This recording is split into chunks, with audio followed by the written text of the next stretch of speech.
جنگ بدر جب ہوئی نا تو اخنس بن شریک وہ ابو جہل کو ایک سمت لے گیا اور کہنے لگا کہ اس وقت میں اور آپ ہیں، تیسرا کوئی نہیں، سچ بتا محمد سچے ہیں یا جھوٹے؟ اس وقت کوئی تیسرا نہیں، میں اور آپ ہیں، سچ بتا۔ اب ابو جہل نے کیا کہا؟ واللہ ان محمد لصادق وما کذب محمد، کہا بے شک محمد سچے ہیں، محمد نے تو کبھی ہمارے ساتھ جھوٹ نہیں بولا، رب کے ساتھ کیسے بولے گا؟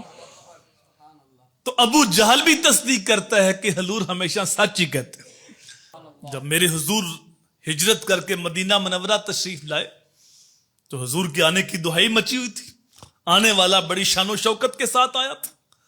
اب لوگ کشاں کشاں حضور کی زیارت کرنے کے لیے آئے۔ حضور کے آنے سے قبل مدینے کے اوپر تسلط تھا یہودیوں کا، مذہب کے اوپر، معیشت کے اوپر، سیاست کے اوپر۔ اب جب لوگ آتے، حضور کی باتیں سنتے، حضور کے چہرے کی زیارت کرتے، کلمہ پڑھ کے مسلمان ہو جاتے، یہودی پریشان ہوئے کہ ہماری دکانداری تو بند ہو جائے، کوئی ایسا لاہے عمل تیار کرو کہ آنے والے کو لاجواب کیا جائے۔ عبداللہ بن سلام یہ نسبی طور پہ یوسف علیہ السلام کی اولاد سے تھے، علمی خاندان کے ساتھ تعلق تھا، بات کرنے کا ڈب اور سلیقہ جانتے تھے، یہودیوں کے بہت بڑے عالم تھے۔ انہیں کہا کہ تم جاؤ اور آنے والے کے ساتھ مناظرہ کرو، یہ سوال کرنا ہے آپ نے، اس کا جواب ملا تو پھر یہ اعتراض کرنا ہے آپ نے، اس کا جواب ملا تو پھر اس کے اوپر یہ سوال کرنا۔ کتب میں آتا ہے 100 سوال خانہ ذہن میں لے کے گئے، اور یہودی اس خوش فہمی میں تھے کہ تھوڑی دیر کے بعد یہ اعلان ہوگا کہ مسلمانوں کے نبی لاجواب ہو گئے، ہمارے سوالوں کا جواب نہیں آیا۔ لیکن جب عبداللہ بن سلام مجلس نبی میں پہنچے تو میرے حضور صلہ رحمی پہ گفتگو فرما رہے تھے، سل من قطعک وات من حرمک۔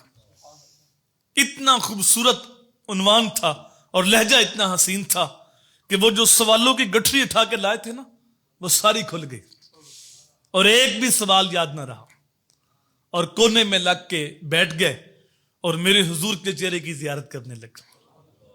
گفتگو ختم ہوئی، یہ آگے بڑھے، حضور نے پوچھا ہو کدھر آئے ہو؟ عرض کیا کہ آپ کا غلام بننے کے لیے آئے۔ اب جو اس انتظار میں تھے کہ یہ شور مچ جائے گا کہ مسلمانوں کا نبی لاجواب ہو گیا، ان کے کانوں میں یہ خبر پڑی کہ عبداللہ بن سلام بھی سونے کا غلام بن گیا، تو وہ باگے باگے آئے اور کوسنے دینے لگے، عبداللہ بن سلام تیرے اوپر بڑا مان تھا، بڑا ناز تھا، تو کوئی سوال کرتا، اعتراض کرتا، ہم سمجھتے علمی پیاس بجھ گئی ہے تو مان لیا، تو نے اعتراض بھی کوئی نہیں کیا، سوال بھی کوئی نہیں کیا، یہ سمجھ نہیں آئی تم نے کیسے مانا۔ اب سنیے عبداللہ بن سلام کا جواب، آپ کے سینے میں ٹھنڈ پڑے گی۔ عبداللہ بن سلام کہتے ہیں فَلَمَّا رَأَيْتُ وَجْهَهُ عَرَفْتُ أَنَّ وَجْهَهُ لَيْسَ بِوَجْهِ الْكَذَّابِ، جب میں نے سونے کے چہرے کی زیارت کی ہے تو میرے دل کے مفتی نے فتویٰ دیا ہے کہ ایسا چہرہ کسی جھوٹے کا ہو ہی نہیں سکتا۔ دیکھنے والے کہا کرتے ہیں اللہ اللہ، یاد آتا ہے خدا دیکھ کے صورت تیری۔ اللہ نے چہرہ ہی ایسے بنایا تھا بلکہ حضور کی ساری زندگی سچ کے اوپر محیط تھی۔